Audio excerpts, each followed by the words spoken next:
మా ఇంట్లో మునగ చెట్టు మామూలుగా మునగ చెట్టు కొమ్మలతో కూడా వేసుకోవచ్చండి. కానీ మా ఇంట్లో మునగ చెట్టు మేము విత్తనాలతో వేసుకున్నాము.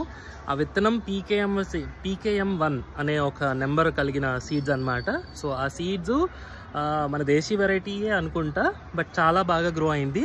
విత్ ఇన్ ఒక 5-6 monthsలో మనకి కాయలు అనేవి రెడీ అయినాయి. ఇదిగోండి, నేను ఈ చిన్న కుండీలో పెట్టడం జరిగింది, ఈ కుండీలో. సో అది ఈ మాత్రం గ్రో అయింది. ఇప్పుడు దీని ఏజ్ వచ్చేసి 2 years. మొక్క పెట్టిన 3-4 months నుంచి ఆల్మోస్ట్ అనుకుంటా, నాకు గుర్తుండి 3-4 months, అంతకుమించి ఎక్కువ కాదు. అవి కాయలు ఇవ్వడం స్టార్ట్ అయింది. అండ్ ఇప్పుడు కూడా కాయలు ఉన్నాయి చూడండి.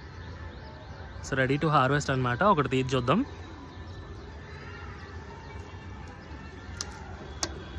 వచ్చింది. సో ఇగోండి, సో ఎంత హెల్దీగా ఉంటాయో. మనం ఎక్కడో వెళ్ళి బజార్లో బేరం ఆడి 10 రూపాయలకి 3 లేదా 20, ఇప్పుడు 10 రూపాయలకి 3 కూడా ఎవరు అమ్మట్లేదండి. 20 రూపాయలకి 3, 20 రూపాయలకి 4, 5 రూపాయలు ఒక్క ఆడ. ఇంకా మన ఏరియాలో, ఇంకా వేరే వేరే లొకేషన్లో అయితే ఇంకా వాసిపోద్ది అనమాట. కానీ మనం ఇంట్లో పెంచుకోగలిగిన మొక్కల్లో మునగ కూడా ఒకటి. మునగ కాడలే కాదండి, మునగ ఆకు అన్నిటికంటే ప్రాశస్త్యం. మంచి కాల్షియం రిచ్ ఫుడ్ అనమాట.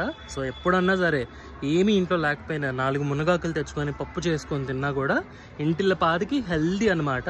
సో ఖచ్చితంగా మీరు ట్రై చేయాల్సిన మొక్కల్లో మునగ మొక్క ఒకటి.